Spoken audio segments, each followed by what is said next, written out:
Okay. Do you know if anyone's in? It says 0 viewers right now. Uh, I don't see us. Oh, we are live. Is it working? Oh no, there's nine. There's nine watching. Hold on. Oh, we are. Yeah.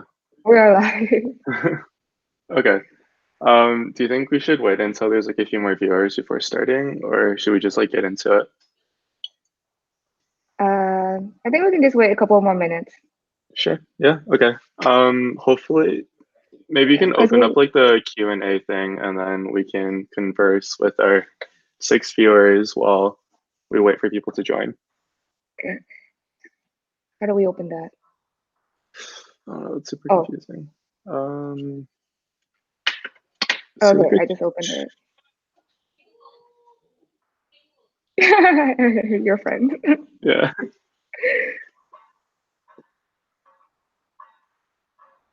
I feel like there is a slight delay on the video, but it should be fine.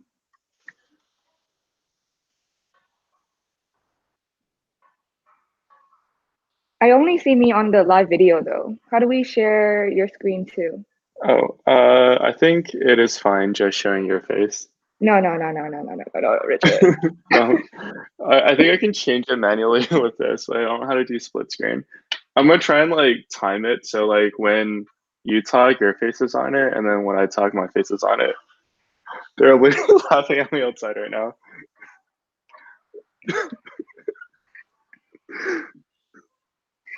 Okay, so you want to get started? Yeah, sure. 11 viewers is probably as good as we're gonna get. Okay. All right. All right. So, hi everyone. Thank you so much for joining Richard and I today in our pod talk about our switch from STEM to UI UX. Um, we're both going to apologize in advance right now that we're both a little bit out of our element. I was at a wedding last night and there was bottomless wine. So, your girl might have had a little bit too much to drink last night, but it should be okay. And Richard have a couple of drinks right now also. Yeah, I'm like in the middle of like a dinner party and like 20 people are watching outside and probably making fun of me. Okay, so the reason why we're doing this is because we want to give you like um pretty much an intro into our story and just to answer any questions that you guys had about it so that your transition into UI UX from an unrelated field or STEM would be maybe a little bit easier from hearing from our experience.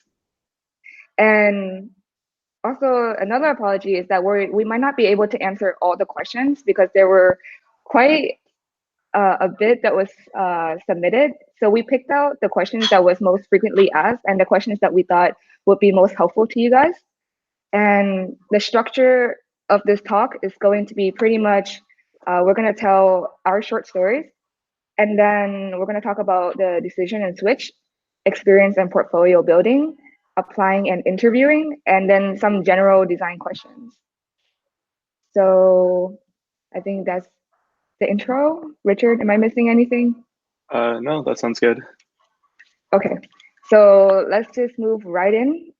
Oh, my name is Tree. Shit.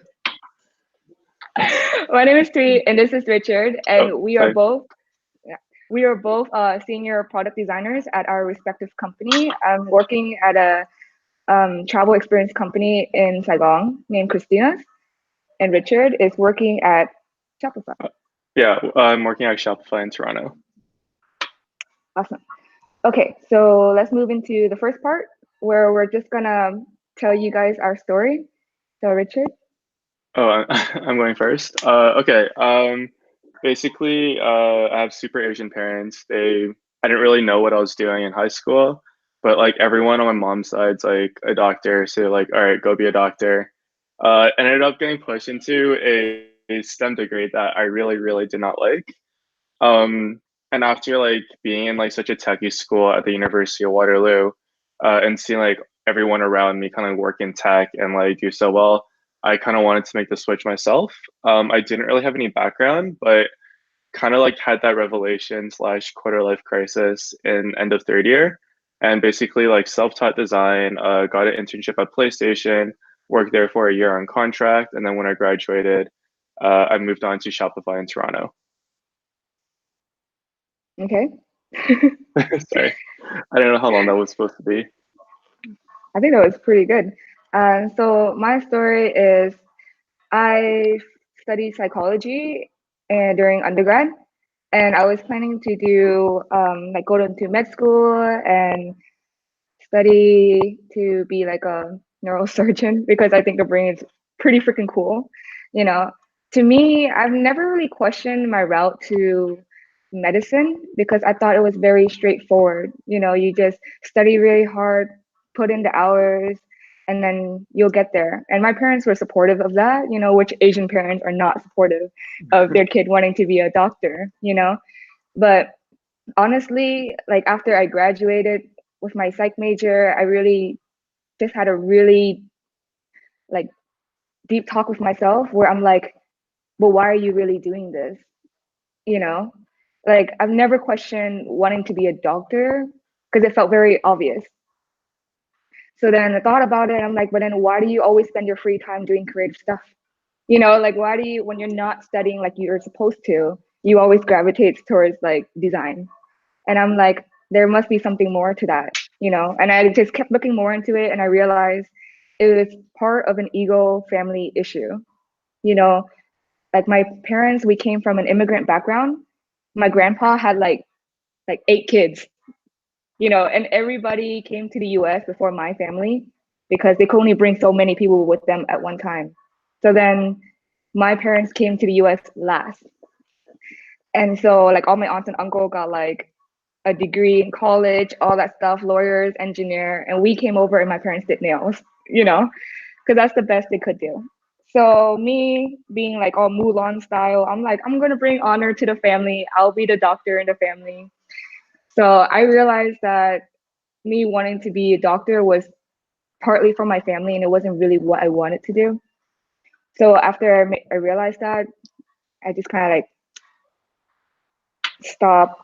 I was about to apply into like a master program first before going to med school. So I just stopped all that and just started same thing as Richard, where I start self-teaching myself UI UX design, and then somehow ended up here in Saigon. That's pretty much a little bit longer, but the general idea of it. Okay. Cool. Yeah, no, that's awesome. I went into much more detail than I did.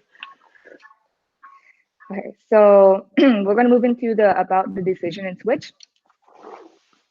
Okay. Did you have any design experience while making the switch from pre-med to design, or did you started it all from scratch? For me, like I didn't really have any like real experience. Like I briefly dabbled in like Photoshop, like a little bit in high school. If you guys like played Maple Story, I did a lot of those like Photoshop like forum like signatures, super cheesy, but like no real experience essentially. But during like childhood and like early like elementary school, I did like a lot of art, and that was something I was always into, but never really ended up pursuing it as like a legitimate career path because back then it didn't really seem like a stable career choice. Um, yeah, pretty much like no real experience, but like I definitely think like anyone could be a designer. Like you don't really need a design background or even need to be creative or good at drawing. Like it's all like yeah, it's Yeah, and I think it's kind of like you don't really need like a design background, and even if you were in like a STEM major, I feel like you were able to learn how to analyze and do research and stuff like that, and that's part of UI UX. So it's okay. And for me, I didn't really have any formal design experience either. When the closest design experience I had was like back in middle school. So you remember MySpace days? yeah, yeah, totally. Yeah, so during MySpace, there was layouts, you know, you get to customize your layouts and not everybody's uh, pages look the same like Facebook. So during my MySpace days, I was like, yo, I don't really like any of these layouts that exist already. So I taught myself some HTML, learned how to use Photoshop to create my own banners, to create my own MySpace layouts. And then I was like, oh, this is kind of fun. Let me just provide this service for other people as well. So I created a MySpace layout site, and it ended up getting like over 80,000 friends that were using the layouts. So, oh, and then Neopets, definitely making layouts for Neopets too, because when you know design, you get to customize how you want things to be. So I thought that was really cool. Okay, so the next question is, did you doubt yourself, and how did you overcome those doubts? I think I definitely did at the beginning, especially because like it was such like a different like idea to kind of pursue a career in something that you weren't studying in. Like there's definitely like design degrees out there and design majors out there, and I always felt like that was like a chip on your shoulder that you kind of had to like overcome and like catch up to. So like Hmm. throughout like the entire like first like year, it was like intense imposter syndrome. It's like, oh my God, like how am I allowed to do this? Like I think the biggest shock for me and like when it hit the hardest was like, hey, like design this experience that's going to be used by like tens of thousands of people. And then like you're the Yeah, only one doing it. Like that is such like a crazy concept for me at the time. And then I'm like, all right, like I don't feel like I'm qualified. Like I have like less than a year of design experience like during that time. And I just felt like everyone was so much better because you kind of compare yourselves to people with like design degrees, people that are more creative, people that like are better at like visual design, and people that have been in the industry for a much longer period of time. So that was like definitely really, really tough. But kind of like as you continue to like work in the industry and then you start shipping products and you see other people use it, and you like hit whatever KPIs or goals that you set, then that imposter syndrome like kind of like fades away a little bit. But I think for myself and like most people out there, like it's definitely like a persistent thing for a long period of time. And you just kind of have yeah. to like keep practicing, just like keep getting exposure to it until you kind of get comfortable. Do you want to briefly go over what imposter syndrome is, real quick? Yeah, imposter syndrome is like this like concept in the creative field and probably in other fields too that basically you feel like you're an imposter. You feel like you got really, really lucky. Like you attribute like all your success and all your goals towards like purely luck. It's kind of like the opposite of the Dunning-Kruger effect, if you guys have heard of it. Um, yeah, it's basically just like always like thinking that you're not good enough or like you feel like you need to like work harder because like you've just been like lucky this entire time and you feel like you Yeah, don't really belong in like whatever like place you're working at and like any achievement that you have like isn't really your own. yeah. I definitely felt that way too. Like, especially the first year here working as like a product designer. It's like I went from trying to study medicine to all of a sudden working as UI UX. I'm like, what do I know about UI UX really? And why did they hire me? They're gonna find out that I'm a fraud. That was literally the thoughts that were going through my head. And I think I don't really feel that way as much anymore, but it really helped when I talked about it to someone I worked with. I actually had a talk with my CTO, and I'm like, kind of feel this way, having this imposter syndrome feeling, blah, blah. And him being like, CTO, he's like, sometimes I still feel that. And I'm like, really?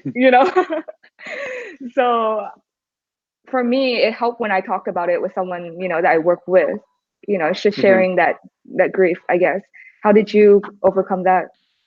Oh, I think like one thing that kind of helped for me was like I did something called like the daily UI challenge where you try and like design like a new user interface like every single day.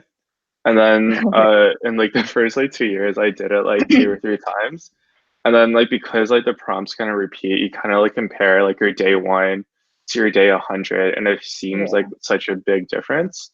Whereas like as you're progressing like day to day, because you're improving so much, it feels like you're kind of like stagnant and like you haven't really improved. But like once you put like the before and after side to side, I think like that kind of gives you like a bit of a confidence boost.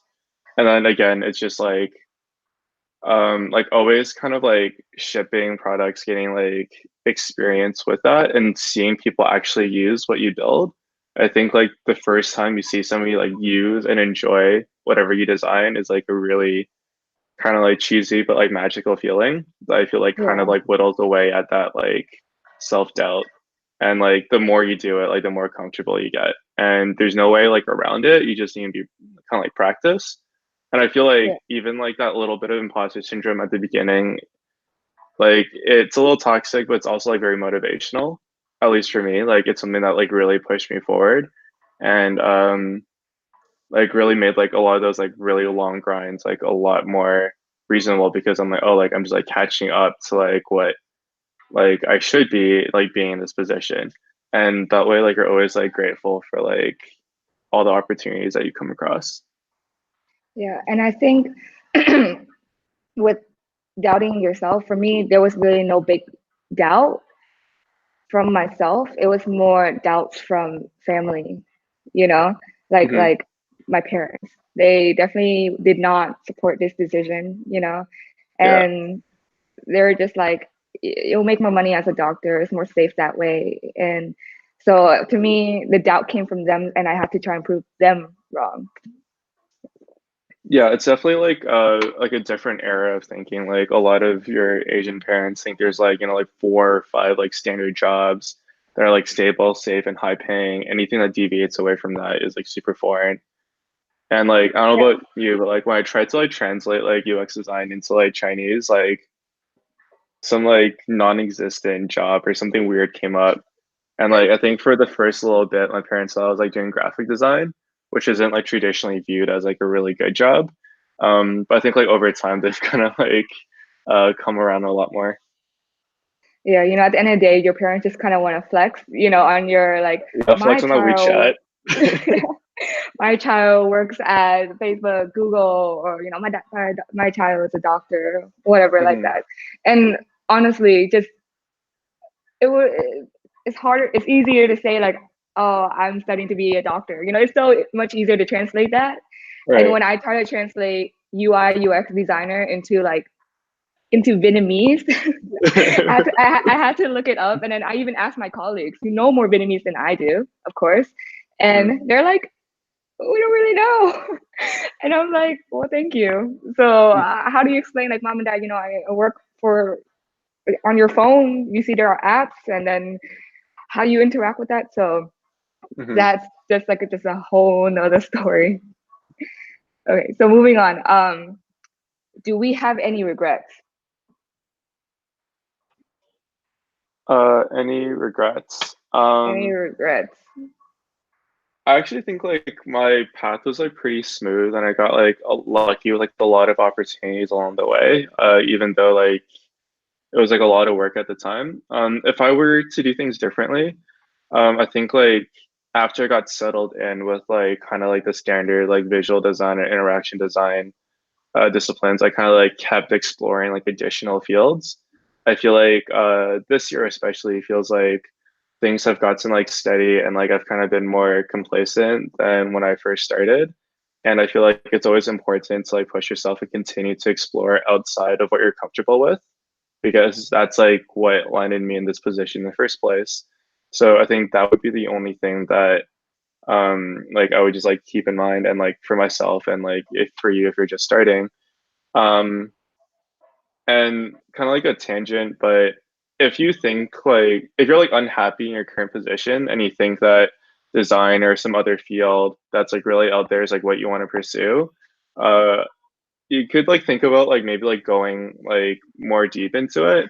Like for me, like when I was like, all right, like I hate kinesiology, I hate biomechanics, I want to like design is something I genuinely enjoy that like I like waking up and doing that like I would rather like do than like play video games at the time.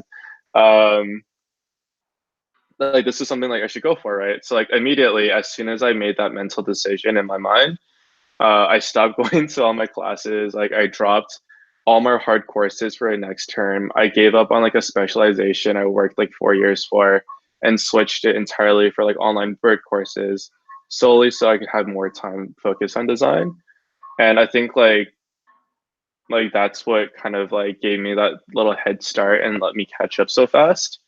And like on the flip side, like some other people I know, not saying like it's a wrong decision or anything, they were like sort of like they sort of wanted to switch, but they weren't like fully certain. So they kind of like did like a half step. Like they would start off by taking like one CS course or one design course, and then the next term, like, like take two courses, but like still be like in their core major and still taking like all their technicals. And like I feel like if you split your focus like that, your results aren't going to be as great.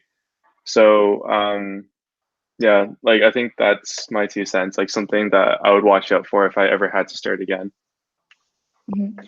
For me, there was definitely no regrets either. But with social media, you get to see like all the different milestones your friend go through during their professional schooling.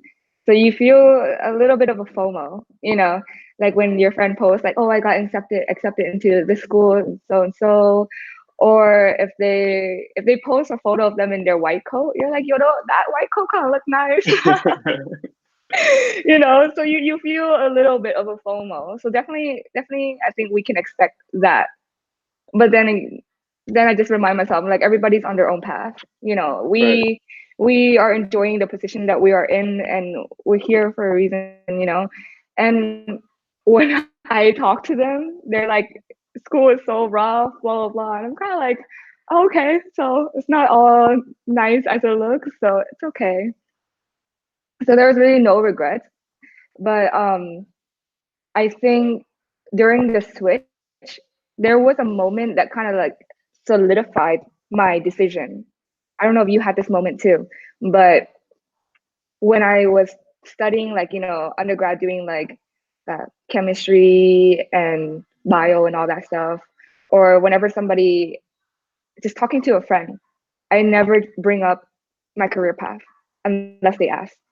Mhm. So unless they ask like, hey, what do you want to do in the next few years? I'm like, I want to be a doctor and blah blah blah blah blah. But somehow, like when I started to switch and I started on the Instagram redesign, just being so involved with it, I talk about it so much. I go to sleep thinking about it. It became like a little obsession, but like a really nice feeling, like you know what you want to do. Like it was a really weird feeling, but it felt kind of nice. So that solidified for me. Like I never talk about wanting to be a doctor unless someone asks. But with this, Mhm. I'm just so willing to talk about it and find out more about it and getting myself really immersed into it.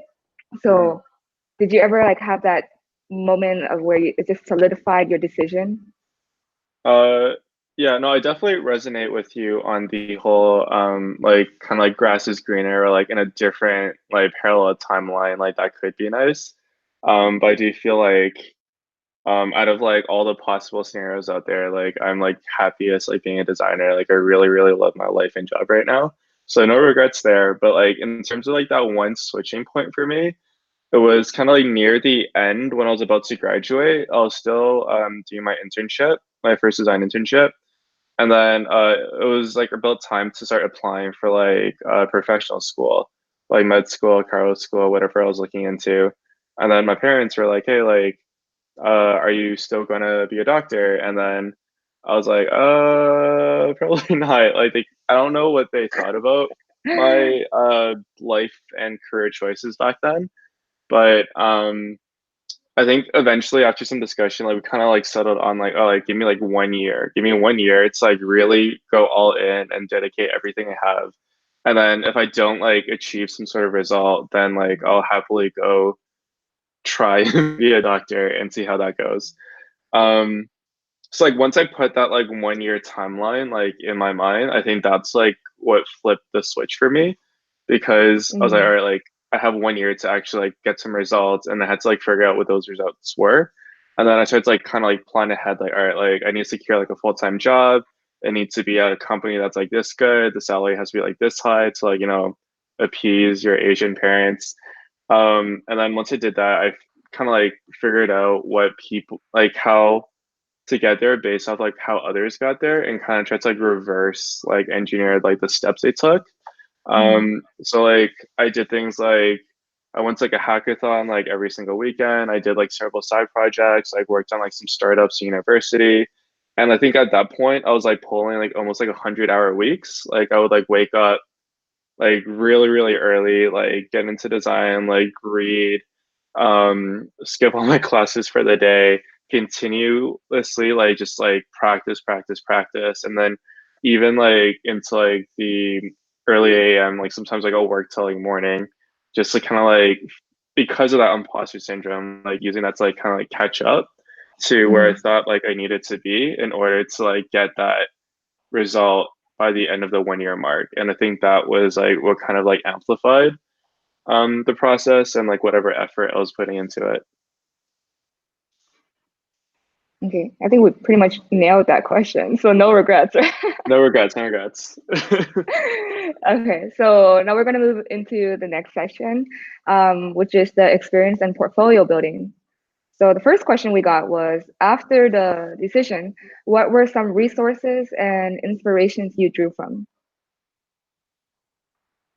uh Inspiration I drew from. I think like in terms of like learning and inspiration comes from everywhere. Like it comes from like daily life. It comes from like because like experience isn't just like digital, right? Like it can come from like a subway system. Not that I take the subway, but like it can come from like a map. It can come from like going into like a restaurant and like kind of interacting with everything because like once you have like that more holistic view on like systems and like interaction between like human and system, you can kind of like draw inspiration from pretty much anywhere. Like of course, like there are resources online that you can look into.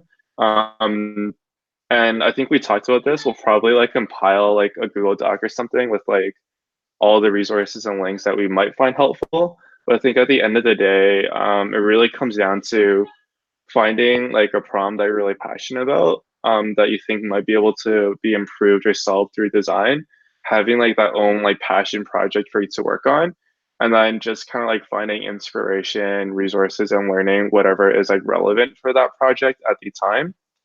Mhm. So like I think like everyone's path in that regard is like a little bit different. Like for me, like my whole design journey kind of kicked off when I was like stuck in like a 1,000 person town in the middle of nowhere. And I was like, I wish there was like an app for you to like meet people. Obviously, I didn't know about meetup.com, which was like totally a thing back then. But yeah, so it's like, all right, like I want to learn how to build an app. So I actually started off by learning programming and then eventually switched into design. But like I didn't like go through like like a specific course or like go through like a specific set of inspiration. Like I didn't really do anything in order. I just kind of like tried it and then just like picked up and learned whatever I felt like like online design course that I thought would have been useful. And like the first module for like 4 hours was on like design file systems and like file types. And I'm like, this is like the driest shit ever. Like who would ever read this? And then I was like, all right, maybe design isn't for me. But like later on, as I continued to like work on my app and like continue to design it, I had to like, like start doing like assets and like specifications and like dev handoff. And then like that particular area with like file types and systems became like much more relevant and much more interesting. I even spent like 6 hours like reading through like technical documentation because like for me, like it was like related to that passion project and it was something that I could immediately like learn and reapply. So yeah, like long story short, uh inspiration and like resources, like it should just like come from like whatever is relevant to you at the time. Like don't feel like you need to go through like a set path or you have to like hit like certain check boxes or if people go like, hey, like you need to read these books first. Like just dive Mhm. into it and like really learn what you think is relevant. And then like as you continue to like work on more projects or expand your current project, you'll eventually build like a solid foundation in design. Yeah, Richard definitely hit the nail on the head with the inspirations part. And I think one of the biggest resource and inspiration that we drew from was also medium.com. Yeah. Yeah. There was so many great like UI UX designer who shared their thoughts and process on there. And honestly, I just spent like a whole day just reading them or analyzing how they did things and stuff like that. And another good resource would be YouTube. There's a like less hands-on like visual learning, if there's something Hmm. you don't know how to do, YouTube is. People will tell you how to do it or at least how they do it. And then you can, learn from there. And the biggest tip I can give for this is don't dig yourself a hole that you can't get out of from compiling a list of resources and going through Hmm. them. Like right after I made the decision to switch, the next day I went to Starbucks right in the morning. I plopped myself down and then I just started like learning and like absorbing so much information, just watching a bunch of YouTube videos, trying to take notes, learn everything. And then till like the end of like the Starbucks hours, like literally there the whole day. And at the end of the day, I felt like shit. I'm like, okay, I still feel like I know nothing or I know too much but I don't know how to apply it, you know? Hmm. So the best tip for you guys is just don't overwhelm yourself with too much resources and information. You want to kind of look for the things that you need to know at the moment. So if you're Hmm. learning how to prototype, you go look that up, how to prototype, what app to use. But don't look about that ahead of time and then overwhelm yourself with what you need to do that you don't do what you're supposed to do at the moment. Right. That Yeah. that was the biggest barrier that I had to overcome, is like trying to be a perfectionist and learn everything, when really the best way for you to learn is in the moment learning. You look Right. up what you need to know to achieve the next part of the process. Right. Totally, for sure. I think like maybe we can like drop like I know I said we wouldn't, but maybe we can like drop some like just like quick resources that like are good in general. Yeah. But I don't feel like you need to look through them like specifically. Just kind of like if you have like literally nowhere to start, these are like decent places to like start your start your UX knowledge base. Um, so I can say a few and then maybe you can add on. Mm-hmm. I think for me, yeah, as you mentioned, Medium and YouTube. On YouTube specifically, the channel that really helped me out at the beginning was called Sketch Together by Oh Pablo yeah. Stanley. That's really, Yeah. really amazing. If you need to learn Sketch or any sort of like software related to design, he has really, really great tutorials. Um, Also, uxdesign.cc is kind of like the hub for UX design resources. Really, really great articles and blogs. It's a publication on Medium. Um, the standard like book everyone recommends is like "Don't Make Me Think" by Stephen Krug, Mm-hmm. which like isn't a bad place if you like literally have no idea what UX is and you just want a quick read. It's about like 100 pages, so definitely manageable. Um, and I would also highly, highly recommend Udacity's product design course in collaboration with Google. It's completely free. It takes about like a week to do, and it kind of gives you like a very clear picture about like what product design is and what the full process is like. Mm-hmm. For me on YouTube, it will be The Future with Chris Do. I feel like he helped me a lot through the process, just because of his design thinking and how he approach different design problems and stuff like that. So definitely look into The Future on YouTube. And then Free Code Camp publication, definitely. Um, and I think there was one more that I'm leaving out.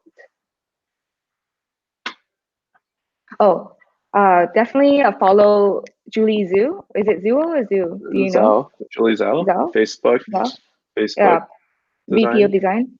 Yep. Yeah. I really love her writing. If you can find her on Medium, she has like a whole uh, a Yeah. bunch of articles that she writes on just her experience. She's working as VP of Facebook now, and she has a lot of experience, especially with like imposter syndrome, or how do you work as Right. a team, like a design team, and all that stuff. So I definitely recommend like reading like into her articles.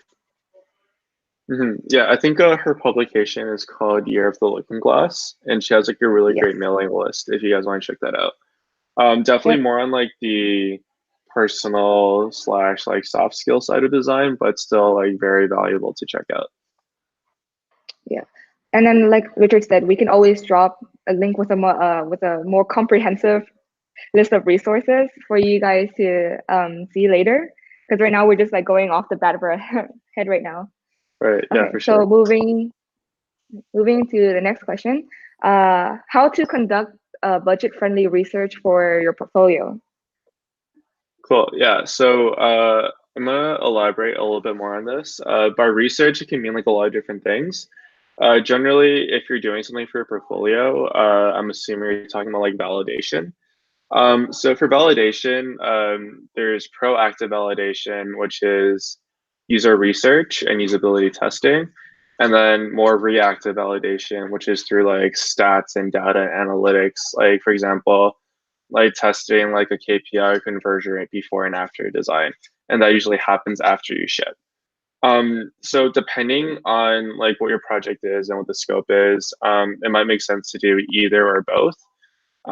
So I'll kind of like I'll skip over data, but I'll talk about the proactive validation. So user research.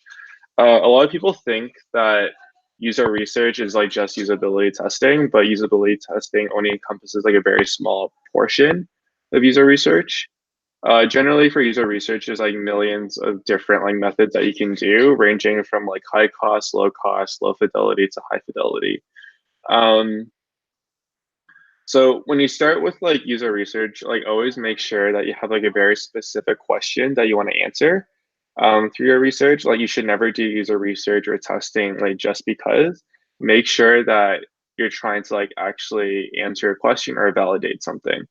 So the most common sort of validation is usability testing, which you kind of do at various like checkpoints throughout your design process to kind of like choose between different solutions. Generally, you want to start doing user testing like at different points throughout your process. I don't save user testing for last. Make sure that you do some sort of testing like throughout the entire process. So with actual user testing, instead of like the standard 30 to 40 minute like full on usability testing session, what's more popular now is actually guerrilla testing, which is super casual. Like you can do it in your office or like go find your friends or like even go to like a Starbucks. And then it's just like 5 to 15 minutes of just getting somebody to use your app or website and then having them like think out loud, like really analyze areas that they're struggling with. There's no formal protocol. It's more just like watching somebody use your product and Mhm. just like getting insights from that. Generally, you want to do something called the think aloud protocol, in which that you really encourage the user or the tester to articulate as much of their thoughts as possible, really like highlight like their pain points or frustrations, what they like, what they dislike. And in that entire process, I try to be as hands off as possible. I um don't really like answer their questions like during it. You Mhm. can answer during the end, but kind of like make sure that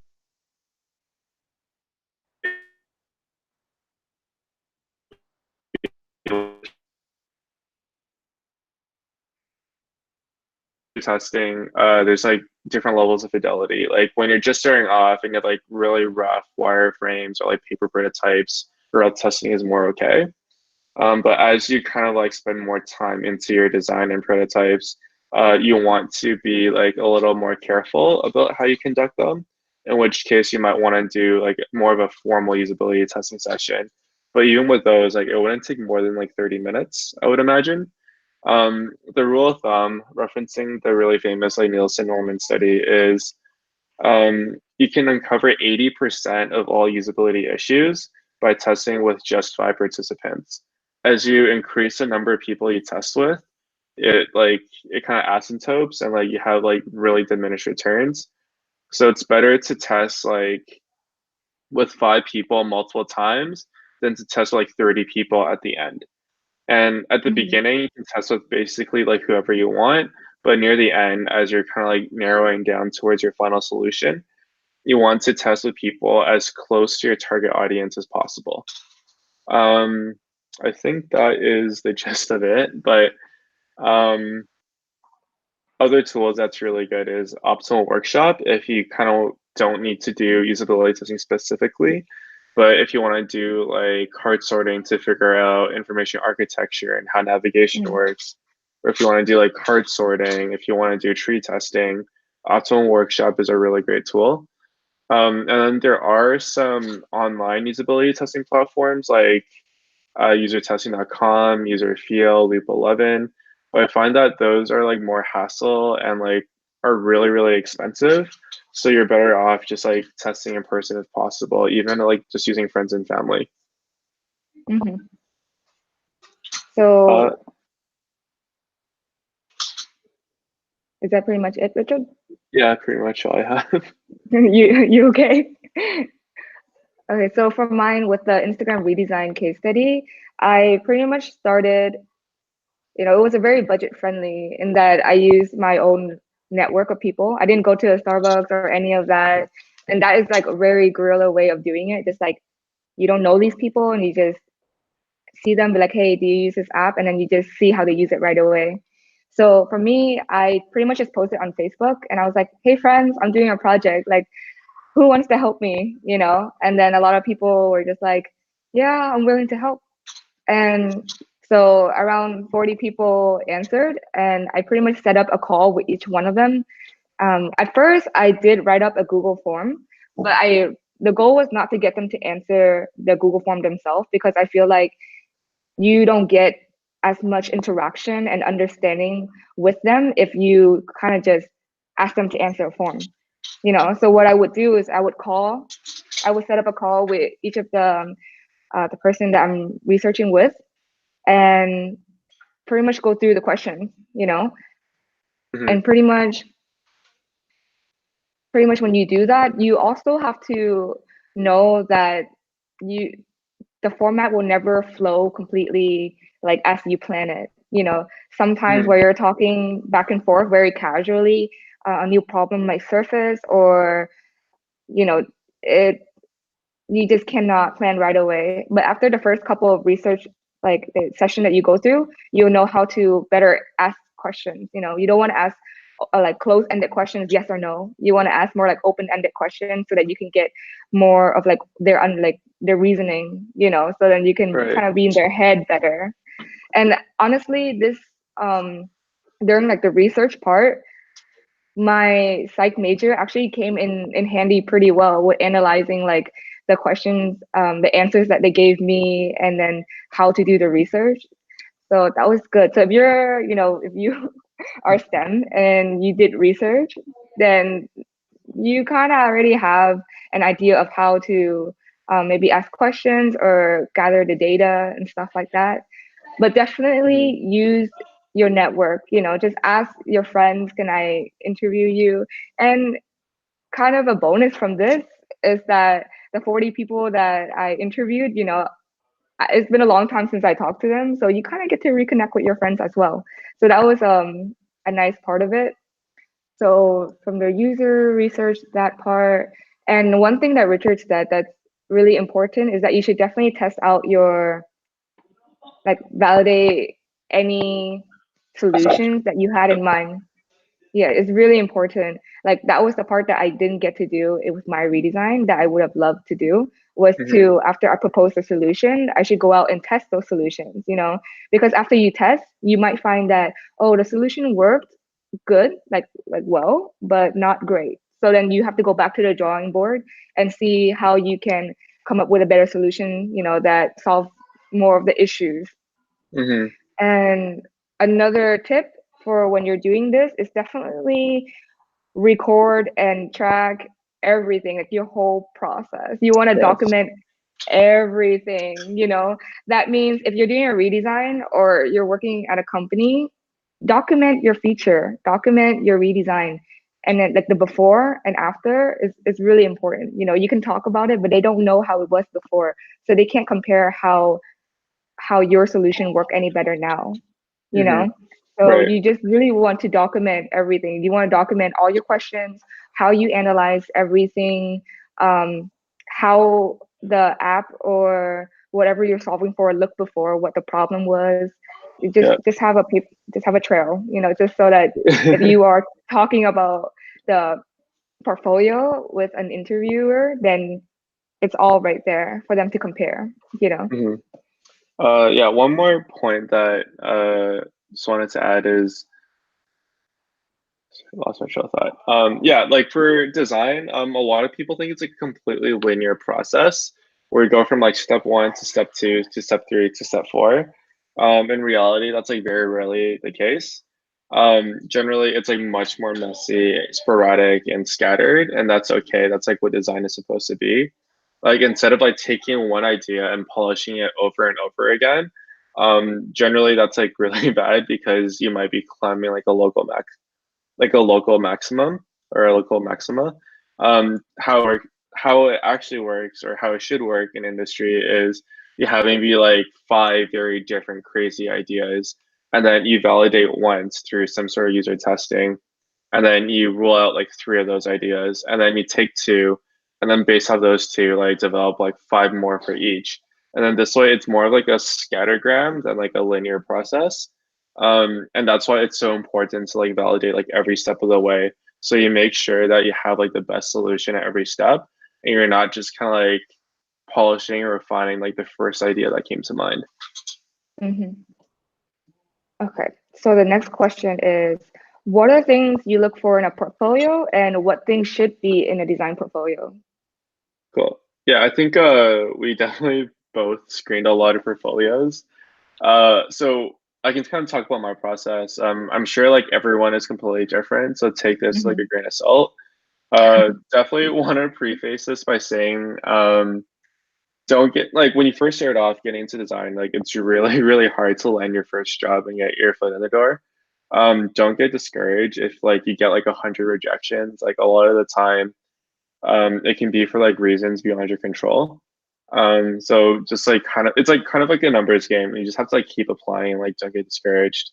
But for me, like when a resume or portfolio lands on my desk, usually I don't even look at the resume. I just like click into the portfolio straight up. And then I kind of look at how their site is like structured. I click into a random project, and then I do like a quick glance, like I do like a quick scroll up and down. Immediately, if like there's no writing or process, like I just like discount the entire application. Mm, Um, if they have a process, I kind of like look a little bit closer into their visual design. Not saying visual design is like the most important, but it's like the easiest like judge at a quick glance compared to like any sort of like writing or like written process. So when I look at their visual design, I just want to make sure that they have like basic design principles down. Like they have an eye for design, like the composition makes sense, there's hierarchy, like the layout is fine, like they have knowledge of like common visual design patterns, common UI components, just like the common conventions, and like they make good use of like native UI components. After I get that mental checklist for visual design, I kind of look and see whether or not they have interaction design. So like, did they consider information architecture? How is the navigation of their product structured? And sort of like feature they actually thought through like how screen by screen works. Bonus points if they actually highlighted like edge cases and they didn't just do the happy path, and bonus points if they consider like substates and error states, and empty states. And hmm. then after that, kind of want to make sure that like their design is actually solving a problem. Like they didn't do a design for no reason. Like what is a problem they're trying to solve? How do they know it's a problem? And like how do they measure the impact of their design like before and after? Which kind of leads into like research and validation. Like how do we know like their design solution actually was an improvement and like something good came out of it? And that's like where usability Hmm. testing usually comes in. And then some other quick like rules of thumbs I can think of is for your case study itself. Oh, definitely do case studies only. Aim for like about like a 7 minute reading time. Just like playing around with my own applications, like 7 minutes seems to be like the right amount. Um, I would say like aim for like 3 to 4 portfolio case studies. Like really make sure that you have 3 to 4 good ones. It's definitely like a quality over quantity thing. And it'd be really nice if you showed some diversity. Like if you had like one web, one iOS, one Android, and then maybe one other experimental medium like AR or VR or IoT. That's Hmm. always nice. And then lastly, like when people look at your portfolio, like you're not gonna go through like every single part of it, at best, like they're gonna spend like 2 minutes, but usually like 30 seconds to 2 minutes on your site. So you want to make sure that you have like really quick loading times and your navigation isn't confusing because you want them to spend as much time as possible actually looking at your work. Hmm. And also make sure that any sort of like work you have on your portfolio is very like focused and tailored to like the type of design job you're applying to. Like Yeah. if you want to apply to be a product designer or UX designer, there should only be UX case studies and UX portfolio pieces. If you throw in like a random graphic design piece or like a marketing design piece into the mix, then like as an interviewer or like a screener, it tells me that you don't have like a focus or like you aren't sure what you want to do. Or if it just so happens that the only thing I click into is a non UX design piece, then like I don't really know what to make of your application. Yeah. Um, I think that's it. Like usually we're pretty lenient. Like once we like hit all those check marks, like we Was that really well lenient though? like I'm saying like a lot of things to be like thorough, but like mentally, like it's like a 30-second like checklist. Like it's like mental checklist. Like that you have X, Y, and Z. All right, cool. Like we'll shortlist them and like bring them in for interview. Like it's more about like the on-site interview and like how you are Yeah. as a person than like any sort of like super hard technical skill Yeah. showcase in your portfolio. Yeah, I definitely agree with every single one of those points. Like when I'm screening, usually it takes like around 30 seconds as well. But I start with the resume first, but if the Hmm. resume looks super messy, I'm gonna assume you're a pretty messy person and don't have a thorough process, and then I'll just go into the portfolio. And I really agree with what Richard said about just having like your main pieces on there. You want to Hmm. show your best work. If you have like a couple mediocre pieces that you can't really talk about, you Hmm. probably should not put them on there because it's going to be really awkward when the interviewer asks you about that and you can't really talk about it. So definitely show your best work, even if it's just a couple of pieces.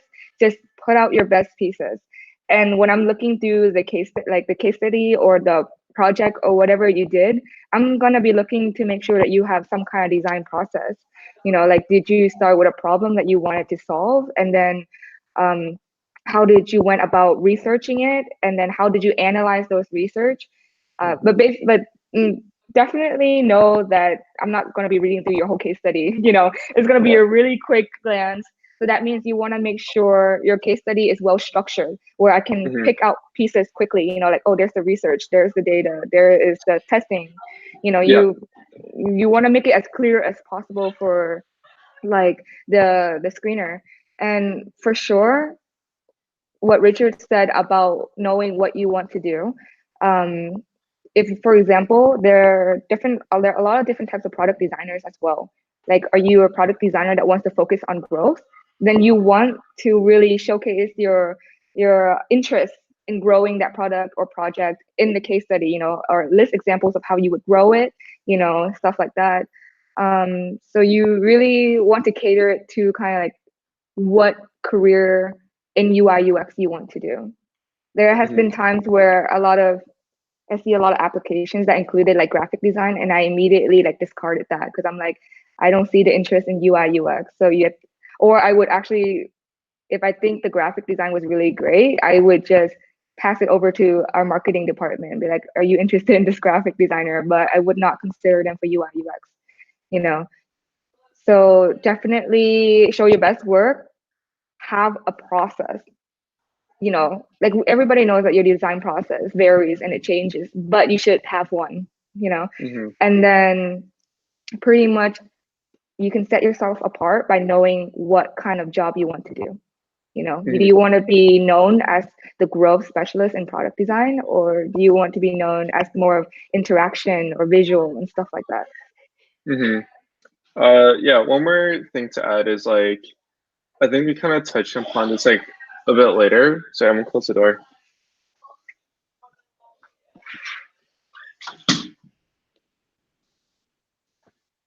Sorry. Um, yeah, sorry. One thing to also like mention is like coming from like a STEM field. you might Yeah, think that your degree is like not relevant at all, but there's like a so shit ton of relevant. like transferable skills. And Mm-hmm. also like where your own interests lie, right? Because like design is such a like a wide, broad, like multidisciplinary field. um, a lot of things that you think aren't relevant actually have like a lot of transferable skills, or you might be doing the exact same thing that a designer would, but it might just be Yeah, called something different in your industry. So yeah, definitely don't discount that, and definitely like leverage like whatever background you have and whatever interests you have, and develop like your own like sub specializations, because like that's what the competitive advantage really comes from, given yeah. like a STEM background, which I still think is like very valuable. Like I personally don't even think an actual design degree is the best degree for a designer to have. And another note on when you actually write your portfolio, a lot of people like kind of like dive right into like the layout, or like they start like coding a website from scratch. Mm-hmm. Personally, I think most of your effort should be focused like on your content. Like I highly recommend that you guys like start every single case study in Microsoft Word or Google Docs, and like don't put any visuals in at all, like zero visuals. Write the entire case study out in just plain text, and then kind of like do a quick word count and check like how long it is and see what you need to cut out. Because ideally you want to aim for that 7 minute mark. And Yeah. then what I usually do is, all right, how do I break this into like sections? Because like you said, like we all have like this like mental checklist of what we're looking for in a case Uh-huh. study. Like we're not going to read it in detail. We just need to make sure that you did like the full process. So have headings that correspond to like every step in Yep. the process, and then figure out what like artifact or like image or like something to like show or prove that you actually did it. And like the way I structured my case studies back in the day was like I literally had like numbers, like step one was this, step two was this, and I had like an image for every single step to kind of Mm-hmm. like show them along the way and kind of break up the text. Um, I personally think like that's like probably like the most effective way for me to like structure a case study and approach it. Like I Yep. found that when I tried to like dive straight into the layout, or if I tried to kind of like gather like all my materials and mockups first, I would spend a lot of time polishing things that didn't really matter. Mm-hmm. Or kind of like get burnt out, like trying to be super perfectionist on like a perfect mockup or layup, and not really focus on the content, which is what really matters. Yeah. And another note on the whole STEM major thing, like also don't feel so inferior if you're self-taught either. You know, being self-taught shows initiative. So if you're able to leverage on that and talk about how you're able to teach yourself this and do that, then I think as an interviewer, they will probably be pretty impressed too. You know, you don't have to have a formal like design degree, like Richard said. Okay, so I think that's it for portfolio, right? Hmm. Okay, so the next part is applying and interviewing. First question is how to get an internship and job. So this one is it's definitely even harder if you're already out of school.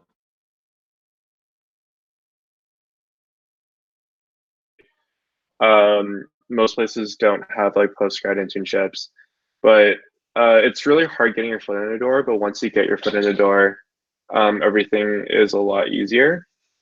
And like there's always like this dilemma, like how do you get experience without experience? Um, but I think like the way to kind of think about it is you can get a lot of real valuable design experience that aren't from like real jobs, if that makes sense. Some things that you could do is like you can do freelance work.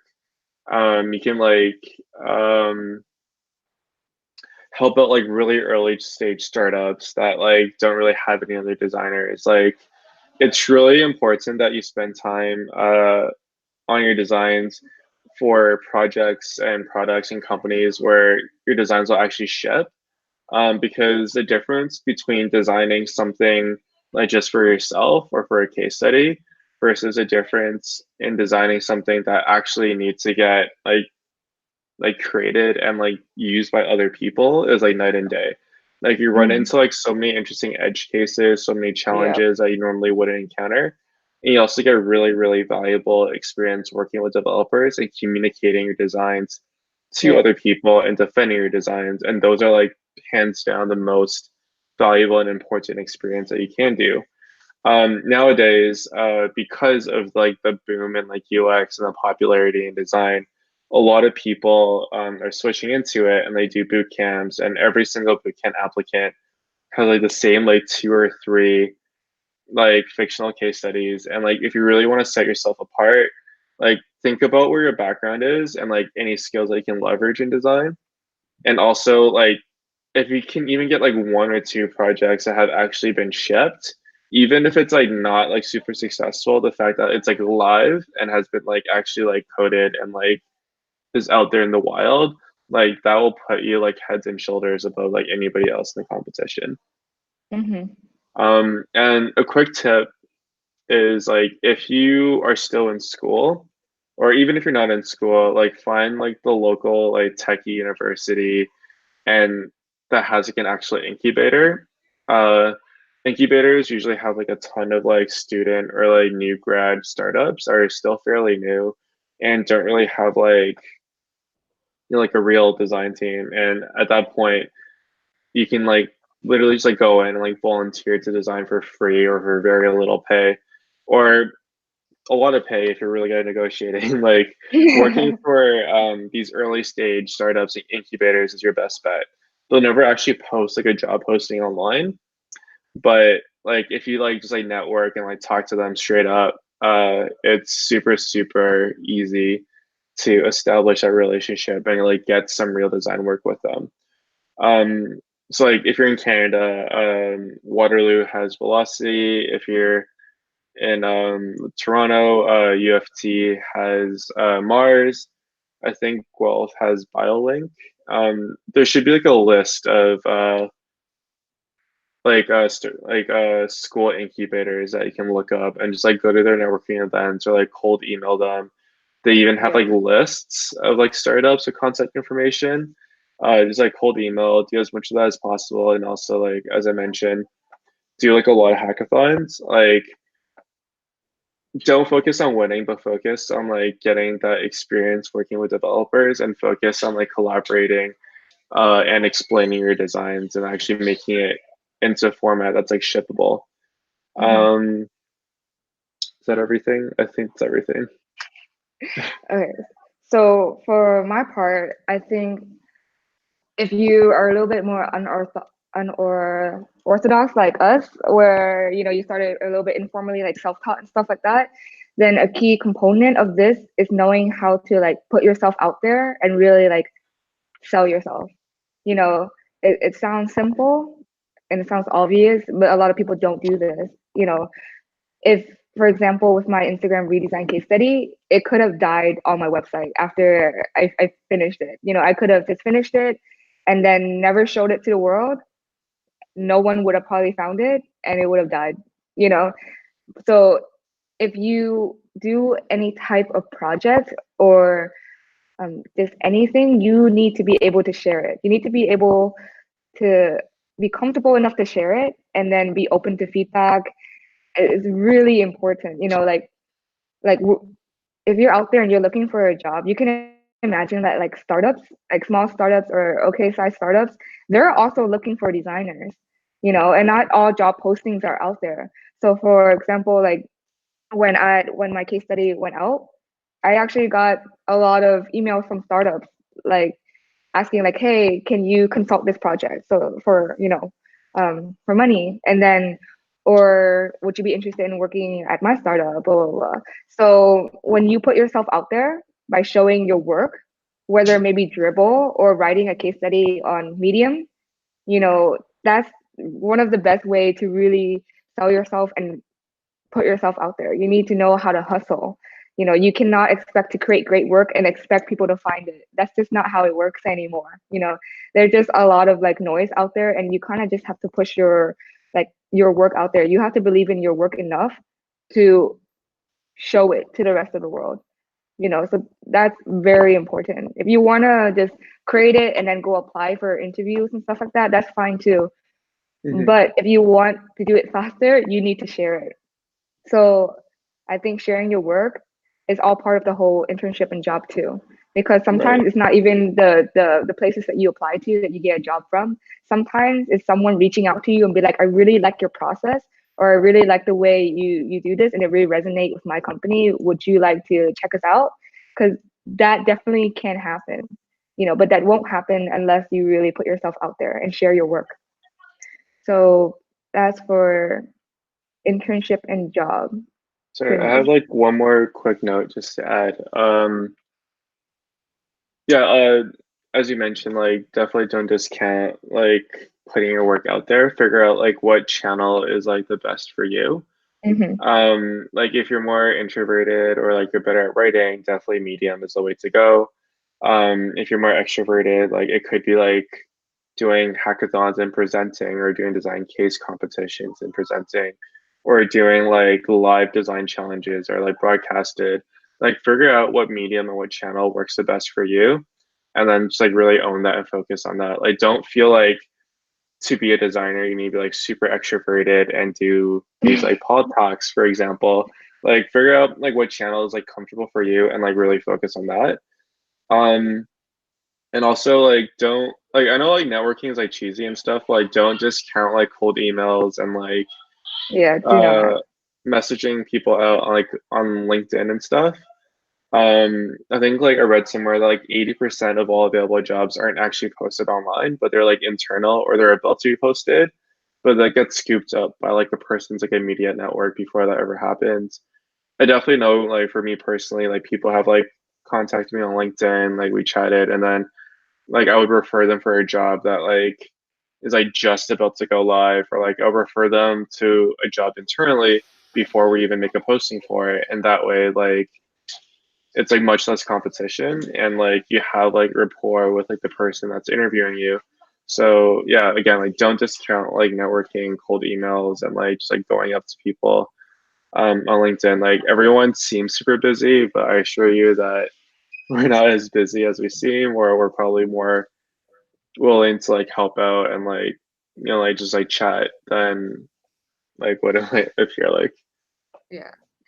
Some concrete examples, like for cold emailing, that's definitely something I did a lot during the phase of getting my case study out there. Like I cold email Quincy Larson, like he's the founder of Free Code Camp, so I emailed him and I was like, hey, do you think this is like an article that you would like to publish to your audience? Like, would they be interested in or Hmm. helpful to them? And he was like, yeah, let me publish this.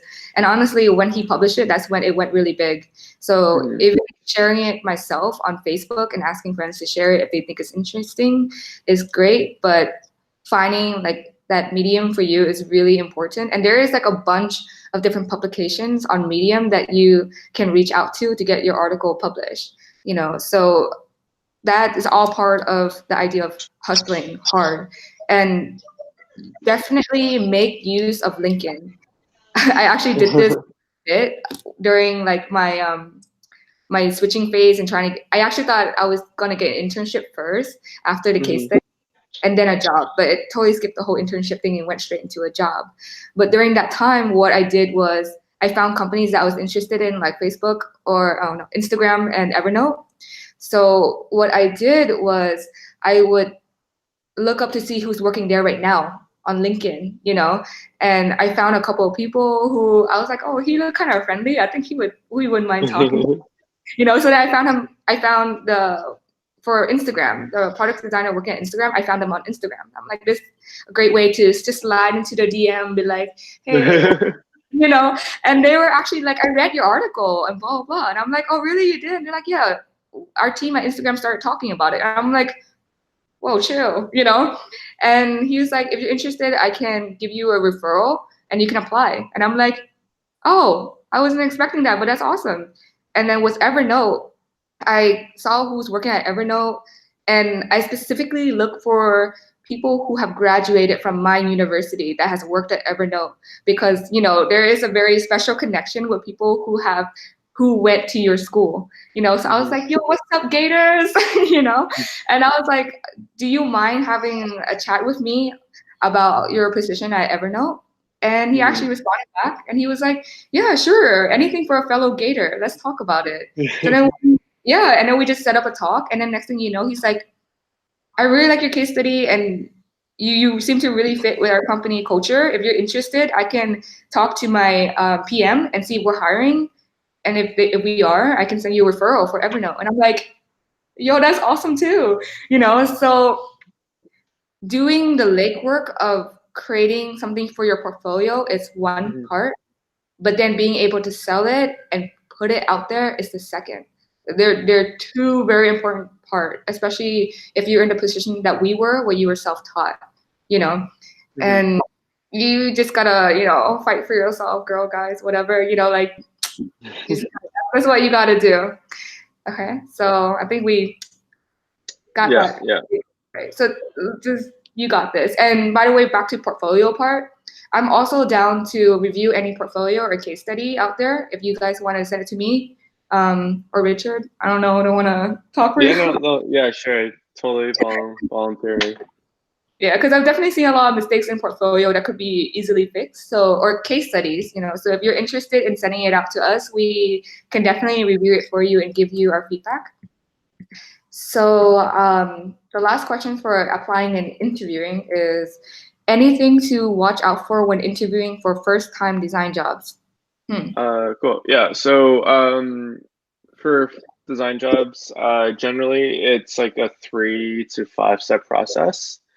They start off with a recruiter screen, which like just like make sure that you're you, like you can talk and whatever. They schedule a in-person behavioral interview, which is pretty standard. And then they usually do a combination of one of these things. They would do like a whiteboarding challenge, Mhm. a portfolio deep dive where you walk them through one or multiple case studies in your portfolio. They might do a design challenge that's either on site or they send home. Mhm. And sometimes they get you to kind of like teach them or explain like a very technical area of your expertise, just to kind of like see how good you are at communicating and how good you are, like how if you have any like additional like side skills that are really beneficial or very beneficial for the company. Mhm. Um, so I'll kind of like go through each of them like a little bit. For take home design challenges, they usually give you like a time limit, and then this one's like more focused on like digital design. It's usually like design like a few screens or like a wireframe or like a interaction map for like a specific problem, and it's like a real life scenario. And they give you like a recommended time limit. Of course, like most people go over, but that one's like pretty straightforward. For internships, like sometimes they'll use like the design challenge as part of the application. Mhm. Um, But if you go to like a website like bestfolios or coolfolios.com, you can see like what other people have done. As long as you follow a process and like you explain your rationale and assumptions really clearly, you'll probably be fine. Portfolio deep dive and that kind of stuff is also pretty straightforward because like you did your portfolio, like you wrote it. It should be really easy to communicate. Just like make sure that you really emphasize like the process and the things you did. And it's usually a good idea to also talk about like what you would do differently now that like you've progressed since you last wrote that case study, like what you would do differently and what you learned. That's always very valuable. And then I think the only like somewhat tricky one for new designers is doing the whiteboarding challenge. Yeah. To those of you who don't know, whiteboarding challenge is on site and they give you a very complicated abstract problem that you either solve by yourself in front of them on a whiteboard or together collaboratively with your interviewer. And these Mhm. problems are usually like non-digital, they're usually physical to kind of like put a spin on things. And it's usually like a impossible problem or like a problem without a actual concrete solution. So don't get fixated on coming up with like the magic answer they have in their back pocket. It likely doesn't exist. It's really more about like the process and your thinking and your rationale. So when they give you the whiteboarding prompt, it usually intentionally does not tell you everything you need to solve it. The biggest mistake and like an instant fail in most cases is if people immediately like hear the problem or challenge and just like start brainstorming a solution. you really need to like ask clarifying questions and gather all the context you need before solving something. Like a example of a whiteboarding challenge might be um, design a alarm clock with a single button, and that's all they tell you. And if you start drawing an alarm clock off the bat, you'll instantly fail. So like what you're supposed to do is like, all right, like what constitutes an alarm clock? Who's using this alarm clock? Yeah. Are there any like disabilities, impairments, or accessibility things that need to be built in? Um, is there any like size limitations? Like what are the constraints? Like what's the minimum functionality Hmm. you need for this alarm clock? Like what do you define as one button? Like are these things okay? So like asking those clarifying questions off the bat kind of show that like you're actually thinking about the problem. And like when you get problems in real life, like you don't blindly take things like as is, you really like fight and like dive deeper. And that's like a quality that all designers should have and something that they really want to test during these whiteboarding challenges. Yeah, I mean, like if you start the question with, if you start drawing alarm clocks and then trying to decide what color for the alarm clocks, it's gonna be like, yo, it's not gonna work. So the key is to show that you are actively like engaging and thinking about it. You know, you want to show that you know how to ask good questions or how to, you know, teamwork, like, you know, ask the right questions so that your team can give you the answer or move forward together. So Hmm. for me, it's pretty much the same as Richard. You know, you definitely can expect more than one interview. It is not it does not just have one interview. You'll probably interview with a designer first, and then you'll probably interview with an engineer or a PM, product manager. So there's gonna be definitely multiple interviews. And for me, when I'm interviewing, I pretty much always start with trying to get to know you, you know, get to know you. So Hmm. you want to show a lot of personality, who you are. And then second, might or might not do a whiteboarding challenge, just depending on the candidate. You could just luck out. You know, it really Yeah. depends. And Yeah. then it really depends because I might see something on your portfolio. I just want you to elaborate more. But for sure, a portfolio deep dive is definitely probably going to happen. You know, I Hmm. want the best way for me to understand how you work is for you to go through a piece. Like start with the problem and then just work me through your whole process and expect to be asked a lot of questions during that. Like I want to understand more. So I might ask, why did you design it that way? Or could you have done this differently, or if you look back would you have changed this or that, you know. So Hmm. there's like a lot of different questions with that. And honestly, just to tell you guys right now, even if you go through an interview and you did great, sometimes you just might not get the job because you might not have been a culture fit.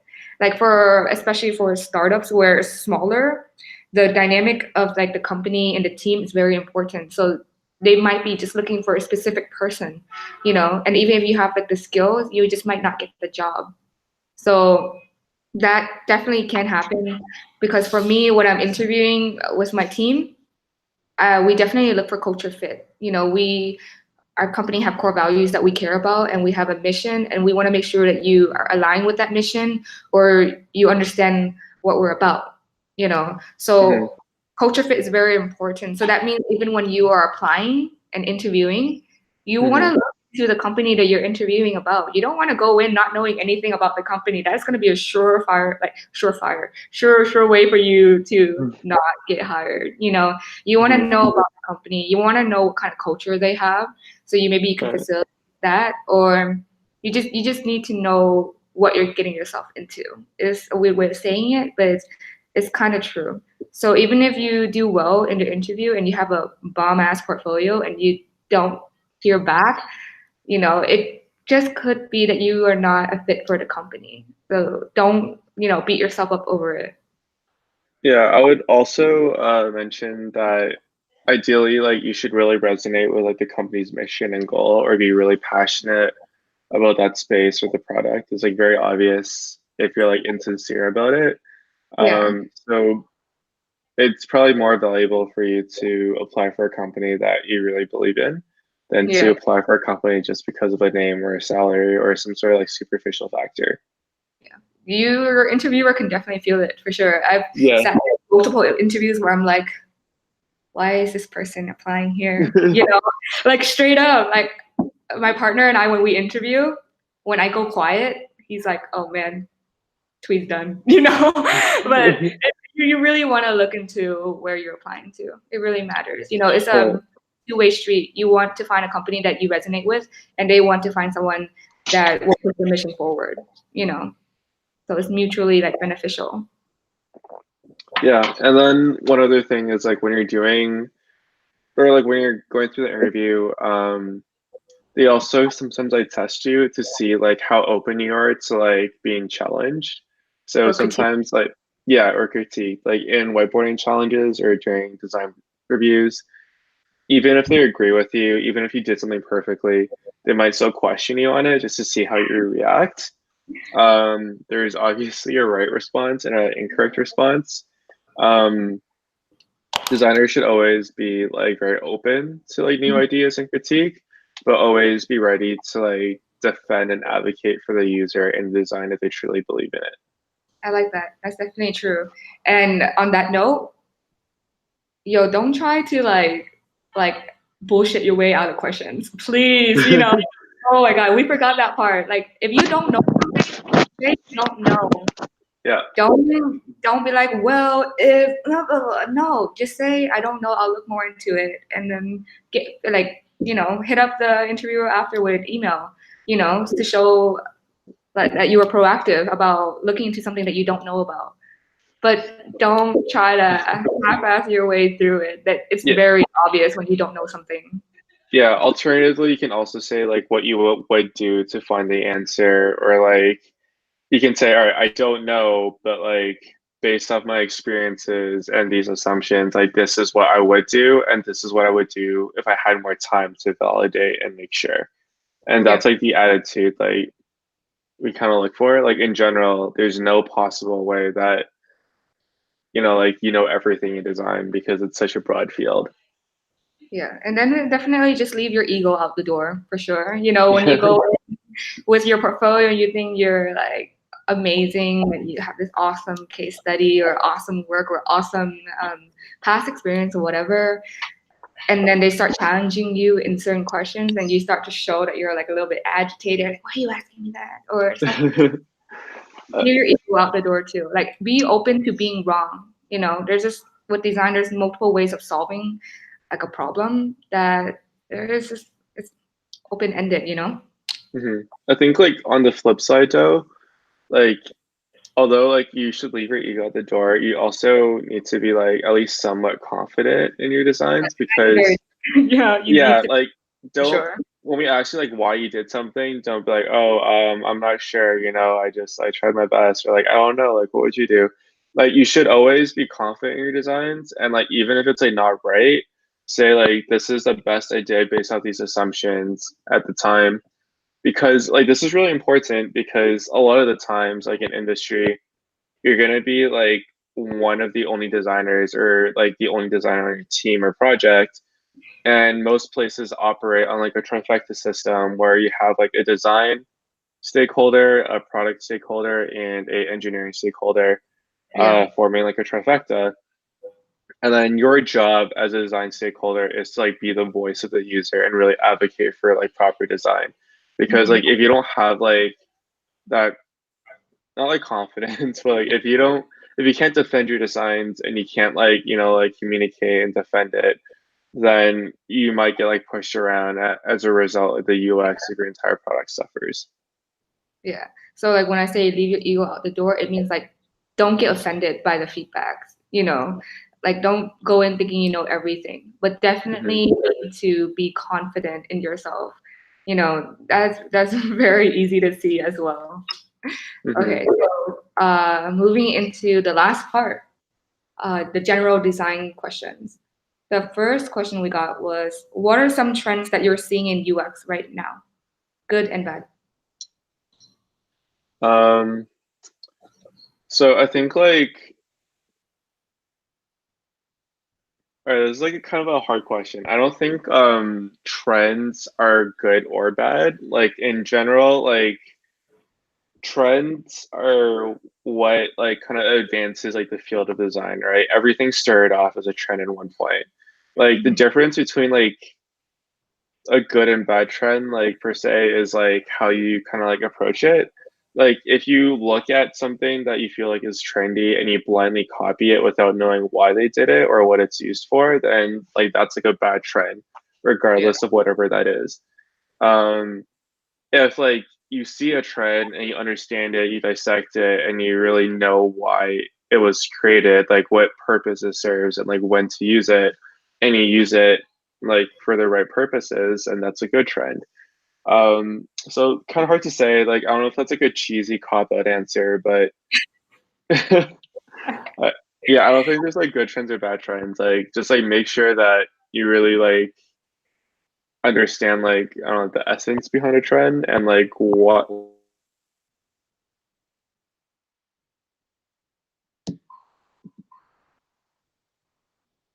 no.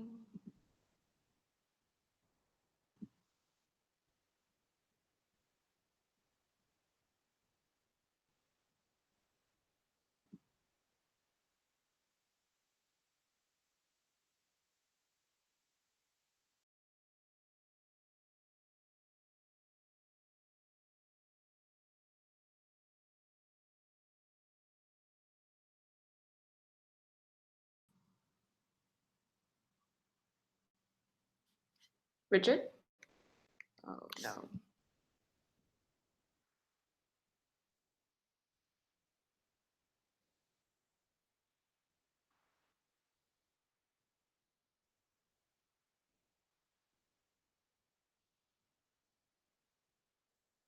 Mm.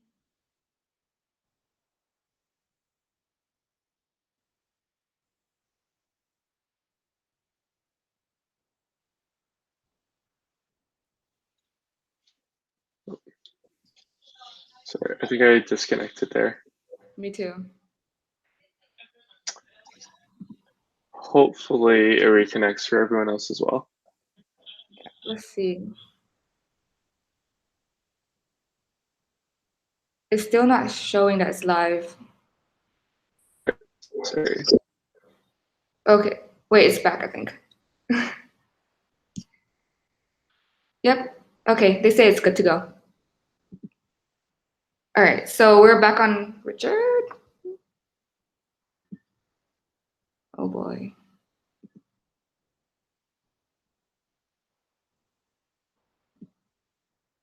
Guys, I think I lost Richard.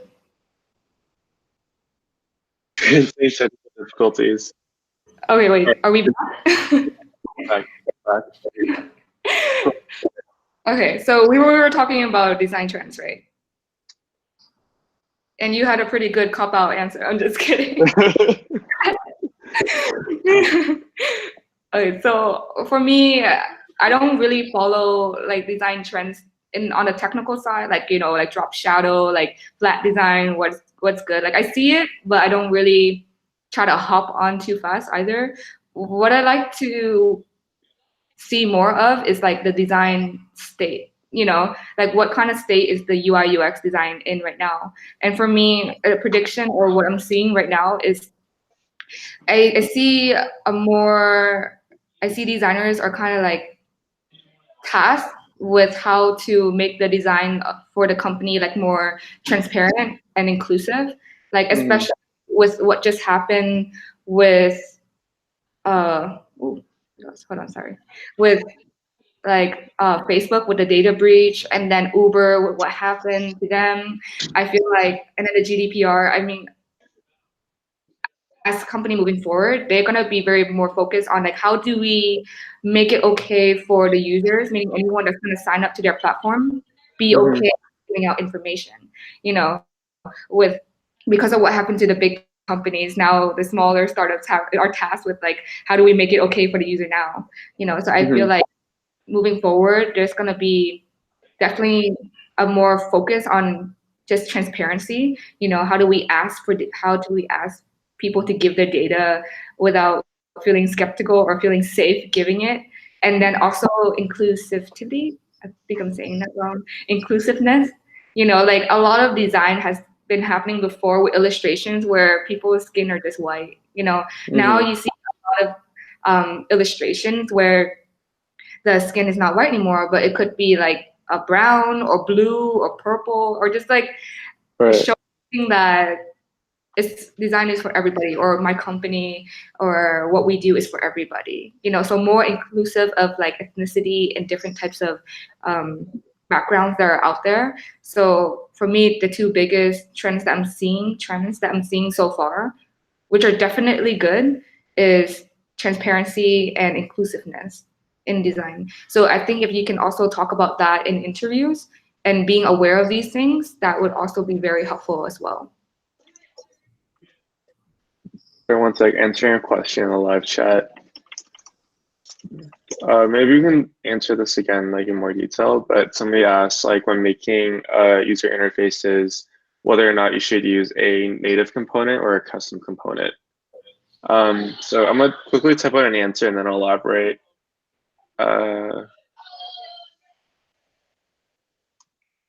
Options. Generally, it's not worth custom components with a existing native components. I feel like we only have a couple more questions left, so it's good to just get those questions answered also, and then we can do like a quick Q&A like at the end too. Oh God, it's cut off again. My computer cut out again. Can you hear me? Yeah, I think it worked. Okay. I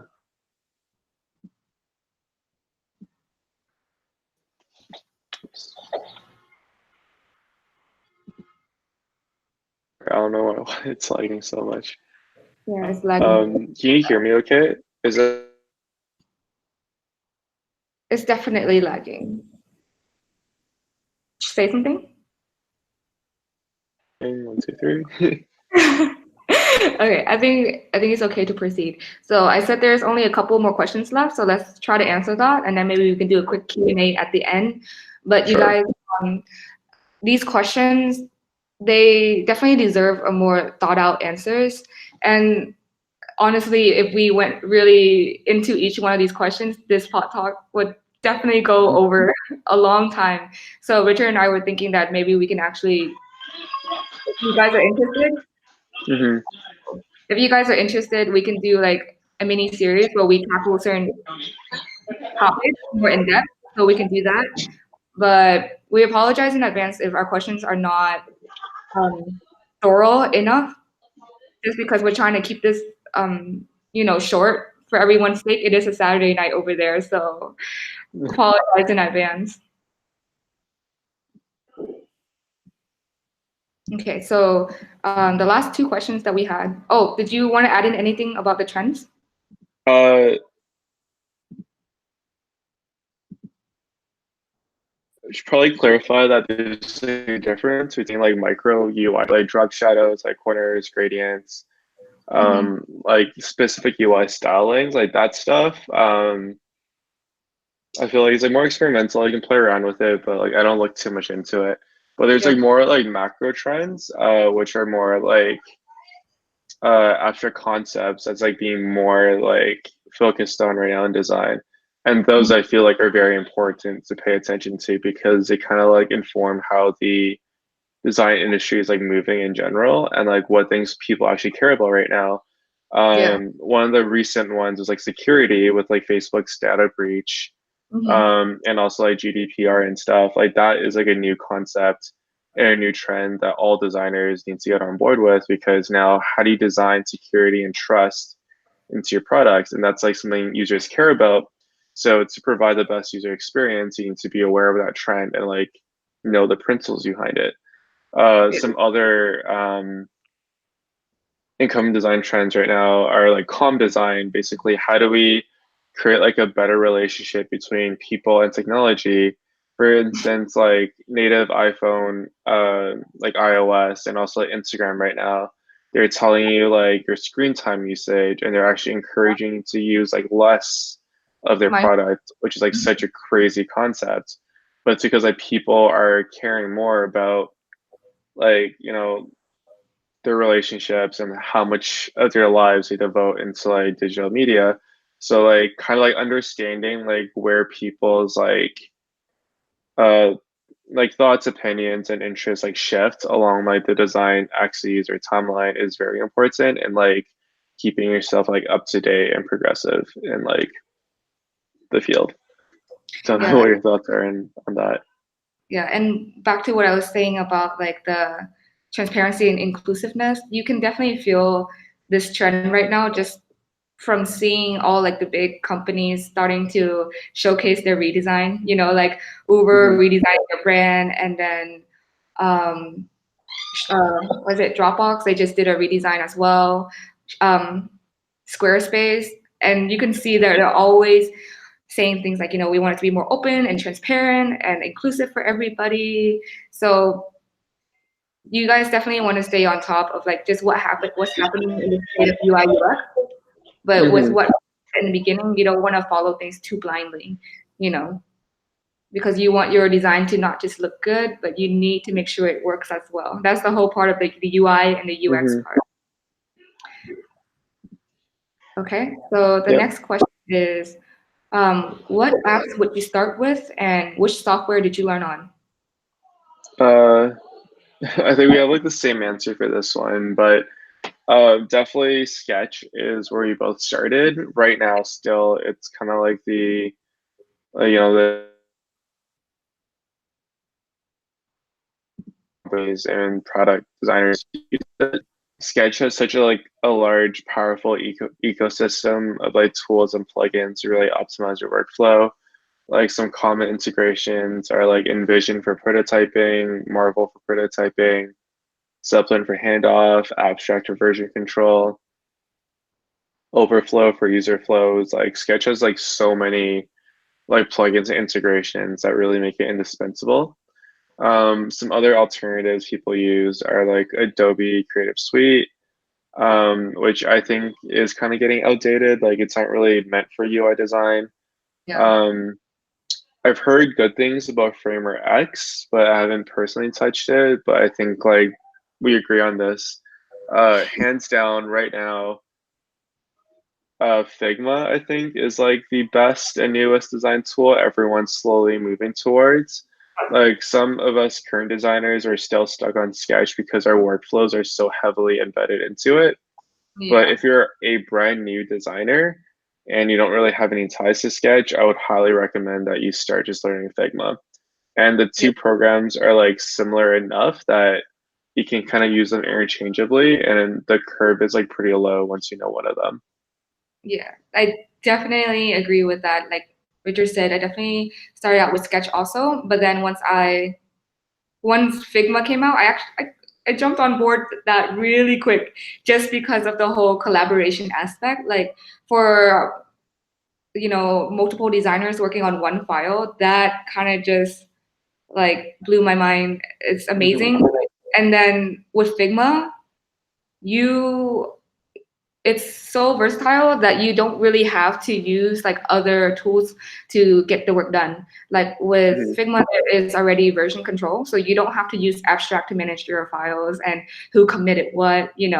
Um, and then there's the whole collaboration aspect, which means another designer can design with you directly in the file, and Hmm. you can let your engineers view the file. So that means there's no like you don't have to use Zeppelin for design to developer handoff. Hmm. Um, and honestly, right now, I started using it at my company, and all the other designers started hop on as well. And now we're strictly Figma. So the transition is Hmm. very easy, and the best part about it is that it's free. It's free if you keep to two designers per design file. If you go over two designers per design file, then there will be a fee. So honestly, Hmm. just keep more design file, and each design file there are pages, and Hmm. I have a lot of pages, and I have not seen Figma slow down or lag at all.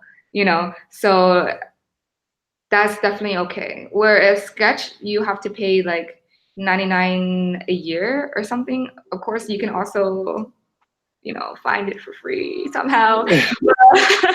But if you want to just, you know, get it for free legally, then use Figma. and it's just there's really not much that Figma doesn't have compared to Sketch, except for how Sketch has like a huge plugin like drawer. But now that Figma opened up their web API, there's a lot that you can do with that also. So, Hmm. you know, I'm definitely rooting for Figma. And there was a design survey for this year that, they survey a bunch of designers and ask to see what tools are being used. And Sketch Hmm. is still king right now, but I'm willing to bet that next year things are going to turn around a little bit and Figma is going to go up from there. Richard, you Yeah. said that you're in the midst of changing into Figma, right? Yeah, currently I'm making the switch to Figma. I think one other like really big pro tip for Figma is yeah, like it's also like entirely in web. Like you can download like a desktop client if you want to, but it's also like compatible with like PC as well, whereas Sketch is like Mac only. And Mm-hmm. then like once you get into like industry, because you're like so many design tools out there, it's super annoying and confusing for your stakeholders, like engineers, product people, to really like download and have accounts for all these tools. But Yeah. because like Figma's like kind of all in one, they have everything in one place and one account to view everything. And it's like a lot more easy to manage. Yeah, you just share the link and then anyone that has the link can view the design live, Hmm. But before with Sketch, using Abstract, you have to manage each file and sometimes you just don't get the most updated version or the file naming concept is just really bad, but Hmm. Figma, you just log in and there is the most updated version of the design, and Hmm. so you don't have to send like that your engineer like, oh, this is the file or here's the link to Zeppelin to get the design specs. You just Hmm. they just have Figma, they go in and then the most updated version is there for them to grab. So Hmm. definitely, this is not sponsored by Figma in any way. Okay, Although if they did want to sponsor and give us free licenses, I would welcome the opportunity. excellent. All right. All right, so the last question we have to wrap up this pod talk is learning code a nice bonus or necessity for product design? If so, what languages are good to know? Um, yeah, this is like a short question. I think the short answer is no. Designers do not need to code. A huge debate. Um, I personally don't think designers need to code. Like, there is no scenario where, at least in my workplace, I would ever be expected to code. Like, it's more of like a nice to have. Yeah, But because design is such a large multidisciplinary field, there are a lot of skills that are nice to have, and you should really just like learn the skills that are useful to you, or you're interested in. Don't feel like you need to learn a specific skill outside of visual and interaction design just because you feel like you need to. Like, just focus on like what you enjoy and what is actually relevant for your projects at hand. yeah, agreed. And only I think learning not actually learning how to code, but understanding how coding work is a lot. It's very important, just because you want to have a good relationship with your team, and your team will encompass a lot of engineers. So you don't Hmm. want to not know anything about coding and then just expect things to get developed without understanding like the complications or the limitations. So it's very important that you understand how the language you guys are using are working right now. Because, for example, we're using React Native for the mobile application that we're working on right now for the company. And I spent some time looking more into React Native so that I can better communicate with my engineer and I can feel that they appreciate it as well. When they Hmm. mention something, I'll be like, oh, you mean the, and we're able to pretty much have a better like team environment and communication because of it. You Hmm. don't want to design something with no consideration, and the engineer will be like, that's kind of like Hmm. not really feasible. So Hmm. if you understand how it works, you're able to maybe work with them to find maybe a better solution to design. This has definitely happened before where I drew up a design solution and they're like, well, there's some limitation here, that could happen. And I Hmm. was like, oh, true. And then we were able to come up with a different solution right off the bat, and it saved so much time and worked so much better because there was like an open communication, you know. So I say to definitely, if you can learn to code and you have spare time and you love it, I mean, not love it, you like it, then go for it. It also looks great on your resume. But don't don't advocate that you know how to do it when you really don't, you know. It'll be funny if they put you through a challenge and you're like, oh, I don't know how to do this. Mm-hmm. But if you care about developing relationship and fostering, facilitating a great communication between design and engineer, then you Mm-hmm. should definitely understand how coding and programming works, especially with the language that Mm-hmm. we are currently using for the product, which means you should also know like the company that you're applying into, what maybe they're using. You know, if they decide to like ask you about it or talk about it in any way, you Mm-hmm. know. So let's just go back to doing your research on the company. You know, you want to know. So so I think that pretty much answered it, right? You don't need Yep. to know it, but it is great for communication and teamwork if you can understand how it works. Cool. Sorry, you cut off there, but I think that's all the questions, right? Yeah, that's definitely all the questions. Whew. So we aim for this to be 45 minutes, and It was an hour and 45 minutes. We are not concise people. we actually run through this before too, and it was around the same time. But anyways, thank you so much everyone for joining us. Oh, was there any questions on there that we need to answer? I kind of like answer them like through like the chat as they came along. Okay. So I think that's what it. Unless you want to elaborate on anything, you can take a quick scroll through. I think it's fine. I think it would be great if you guys can just give us feedback too, if there's anything that you want to know more of, because like I said earlier, we try to give each answer like, you know, the abridged version, just so we don't make things last too long, you know. But if there's a topic that you guys really want to learn more about, where it's like how to tell your family or applying for jobs or just straight up interviewing, then we can talk more about it. Something that might be interesting also is that we can also bring another person on this channel where Richard or I would interview that person, you know, given that they were also an unrelated major and switch into UI UX, just so you can get a different perspective from another person, or maybe someone that switched from an unrelated major into something creative, you know. So if this is like something you guys want to see more of, like a series, then definitely look into doing it. Cool. Yeah, sounds good. Cool. I think yeah, most of you are saying thank you. Thank you for watching and sticking around for the whole time. I guess we can open a question. Do you want to open up some questions or? For the next, might as well make it 2 hours. All right. For the next like 10 or so minutes, if you have any questions, feel free to drop them and we can answer them in more detail. Otherwise, we will sign off for tonight, and I need to figure out how to actually process this YouTube video.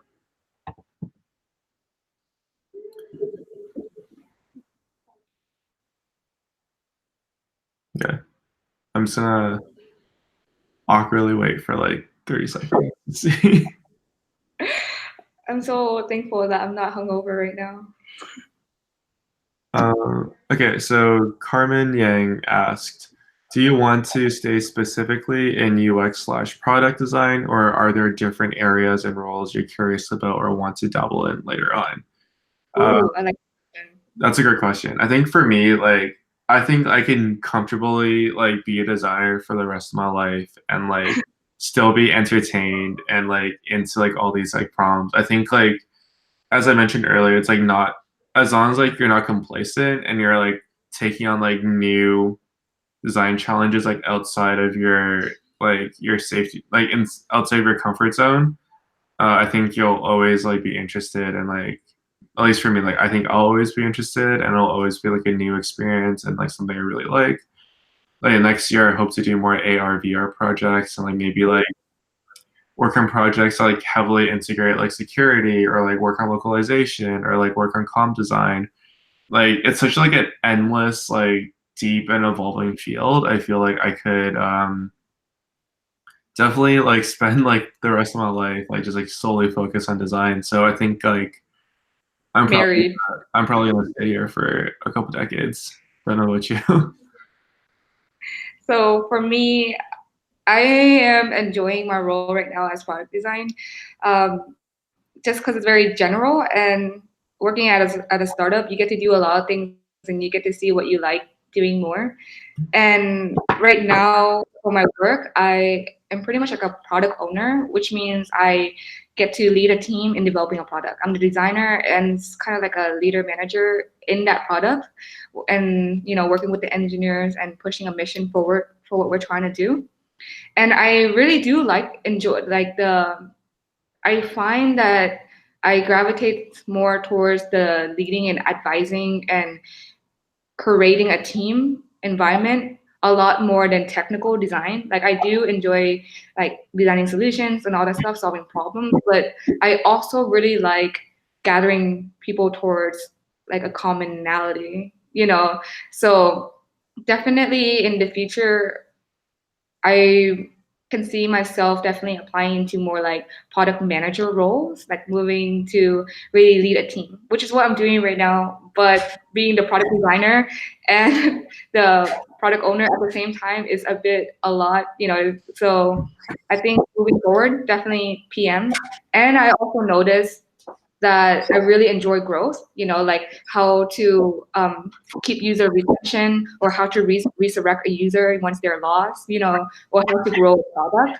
Mhm. So maybe applying into more product designer role, but more growth oriented for sure. So leadership and growth. Cool. Hopefully that answers your question, Carmen. The next question is from Ivory Fu. What was the most difficult interaction you've had as a designer trying to advocate for design/design to your team members, developers, PM, etc.? How did you sort out this conflict? Um, Another great question. I can start first. Definitely like first step, like taking a step back, is to think about when you apply for a company, like make sure that it's a company that really values design.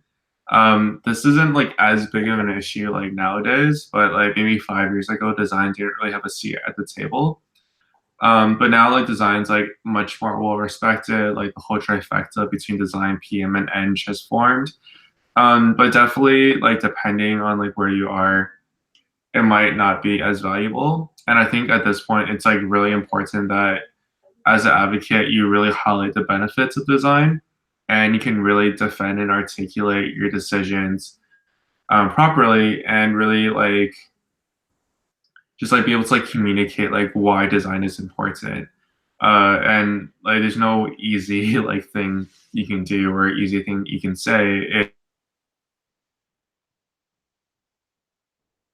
a hard process, especially at some companies that value design. Generally for things like, if you want to push for usability testing, for example, it's always good to invite stakeholders into a usability test or like do a recording or create like a highlight reel and show them afterwards. This is like a video of people frustrated using a prototype of a product.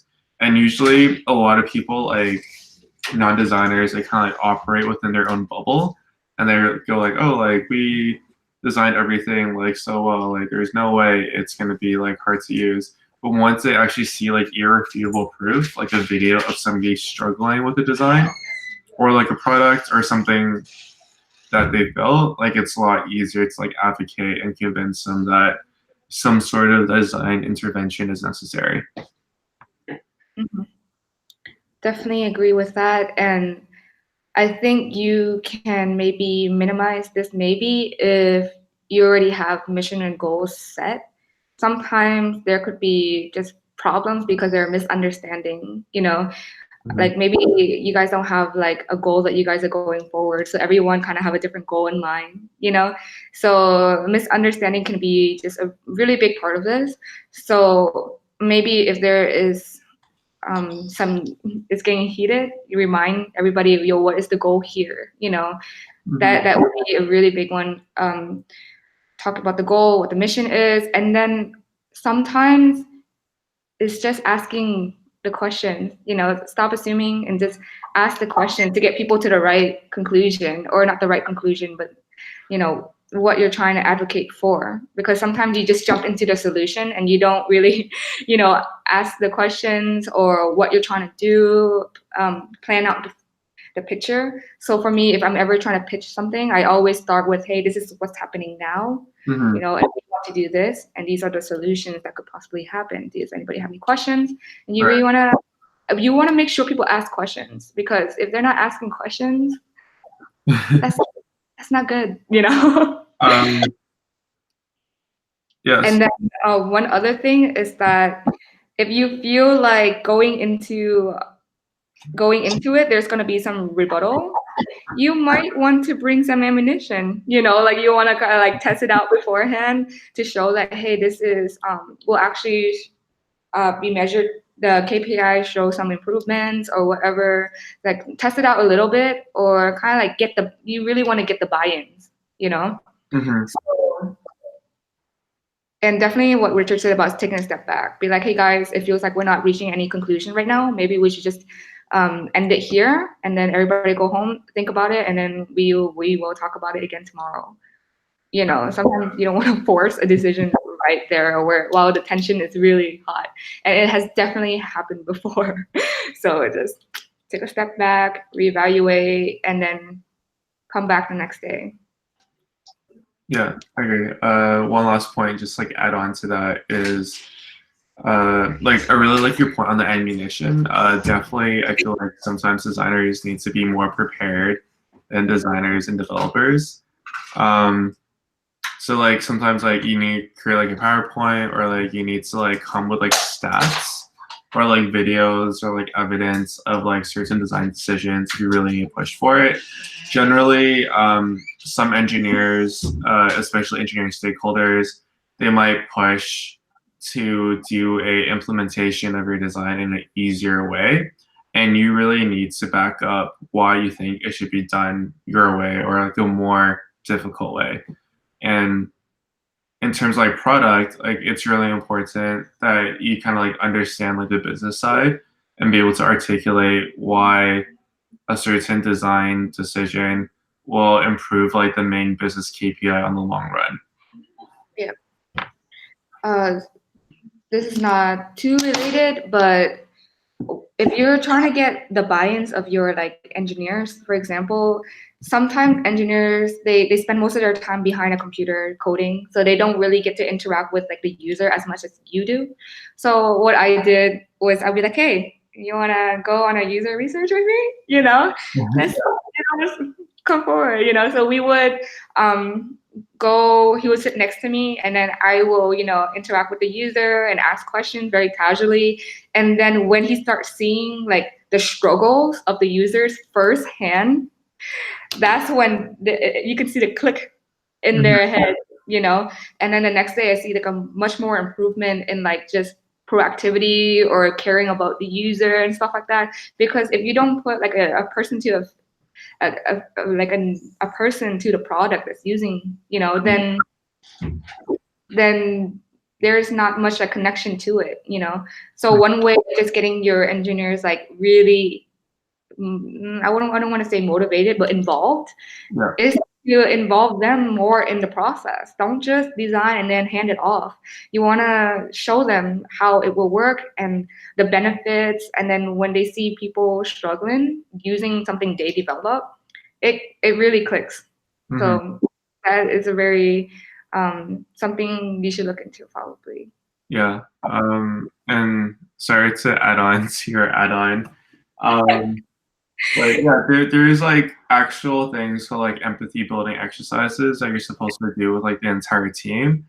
And sometimes that involves you going on a field trip with your entire team and like going to a place where or visiting like a specific like target user that you're trying to build a product for and really understanding their pain point and watching them like struggle or use your product or use whatever solution that you're trying to like replace and seeing people actually like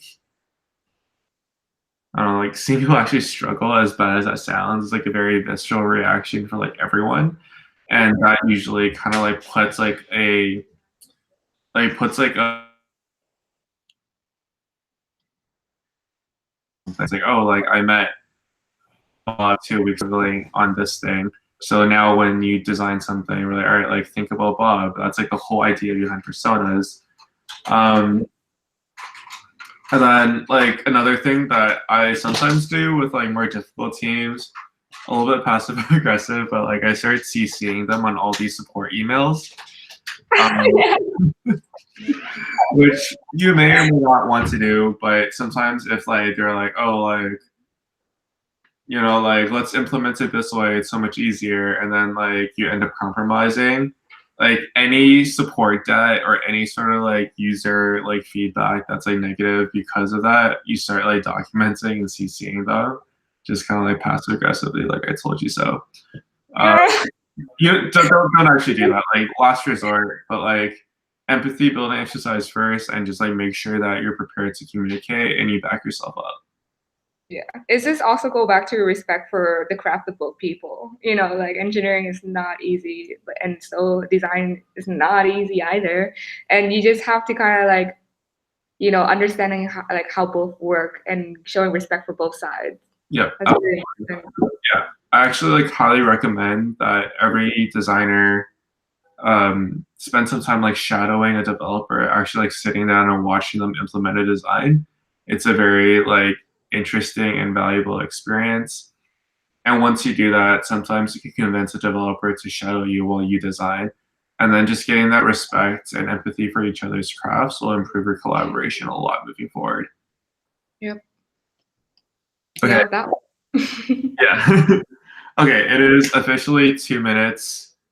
Well, over. An hour and 2 minutes over time. It is now midnight in Canada. I am very tired. Hopefully this was helpful for you guys. Don't know if you have any closing thoughts or next steps or how you want to wrap up. Not really, but like what I said before, if you guys are interested in us continuing this, like talk about something more in depth in episode 2, if there is such a thing, then do it, or bring somebody else on this channel to interview them, because we know quite a few people as well who have made a switch into something creative. So that's a possibility also. Yeah, leave your comments, and if you want this to be a thing, like leave it in the Facebook event, I guess, or like on an Asian Creative Network or YouTube comments. Or YouTube comments. I still need to figure out how to actually like publish this video, but yeah, we'll get to that. Yeah, we'll figure it out as we go. Like we said, on demand learning, so it's okay. But we really appreciate everybody for joining us.